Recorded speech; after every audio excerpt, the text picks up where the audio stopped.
किरण, फरियाल मेरी मोहब्बत है, शादी करना चाहता हूँ उससे। ये फरियाल की मोहब्बत, उसके मैसेजेस, आपकी बेचैनी, मेरे लिए इतना ही मुझे इग्नोर करना सब जाहिल है।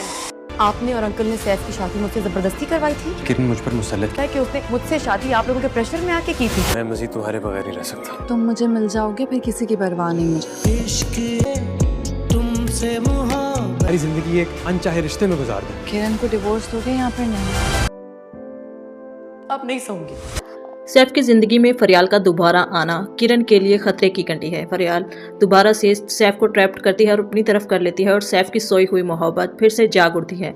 इसे इसके आने से अपने बेटे और अपनी बीवी की भी कोई परवाह नहीं है और वो किरण से साफ कह देता है कि मैं फरियाल से शादी करूंगा। जब किरण को इसके मैसेजेस, सैफ की बेचैनी और लापरवाही नजर आती है तो वो अपनी सास से लड़ने के लिए पहुंच जाती है, जिसे जाने से सैफ इसे मना करता है। लेकिन किरण इस बार अपनी सास से सवाल करती है, क्या आप लोगों ने सैफ की शादी मुझसे अनचाही की थी?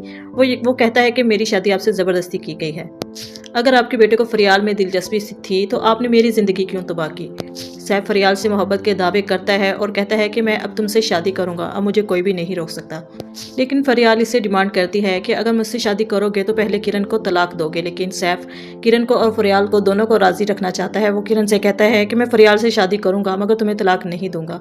तो इस बार किरण बहुत तड़पेगी और इससे कहेगी कि मैं अब ये सब कुछ मज़ीद बर्दाश्त नहीं कर सकती। लेकिन फिर किरण अपने बेटे की तरफ देख कर चुप हो जाएगी और सैफ को शादी की इजाज़त भी दे देगी। मज़ीद रिव्यूज़ के लिए सब्सक्राइब करें।